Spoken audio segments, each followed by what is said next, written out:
नमस्कार, माझे नाव काव्य अगस्त्यलो. मी इयत्ता 4थी शिकते. माझ्या शाळेचे नाव जिल्हा परिषद प्राथमिक मराठी शाळा गोविंदपूर. आज मी तुम्हाला एक बोधकथा सांगणार आहे. एकदा एक घनदाट जंगल होते. त्या जंगलात एक हरिणी राहत होती. तिला 2 पारसे होती. त्या पारसांची नावे होती सोनू आणि मोनू. सोनू हा खूप मेहनती होता. तो कोणतेही काम पूर्ण झाल्याशिवाय दुसरं काम करत नव्हता. पण मोनू खूप चंचल होता. तो कोणतंही काम पूर्ण करत नव्हता.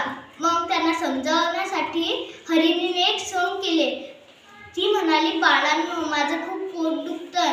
तुम्ही जा त्या डोंगरापलीकडील झुडपांची पाने घेऊन या. ती खाल्ल्यामुळे माझं पोट बरोबर होईल आणि तू लवकर माझ्यासाठी पाणी घेऊन आला, मी समजेल त्याचंच माझ्यावर जास्त प्रेम आहे. दोघं चालू लागले. चालता चालता मोनूला एक आडवाट दिसली. त्याने विचार केला, जर आडवाटीने केलं तर लवकर पोहोचेल. तो गेला आडवाटीने, पण त्याला समोर डोंगर लागले. इकडे गेला, नदी लागली. बिचारा असाच फिरत फिरत घरी पोहोचला. बघितलं तर काय, सोनूने पाणी आणले होते आणि तो वाट पाहत होता. मग हरिणीने त्यांना समजावून सांगितले. या गोष्टीचं तात्पर्य आहे की जर आपण आयुष्यात सतत एकाच वाटेने प्रयत्न केले तर आपला ध्येय नक्कीच गाठतो.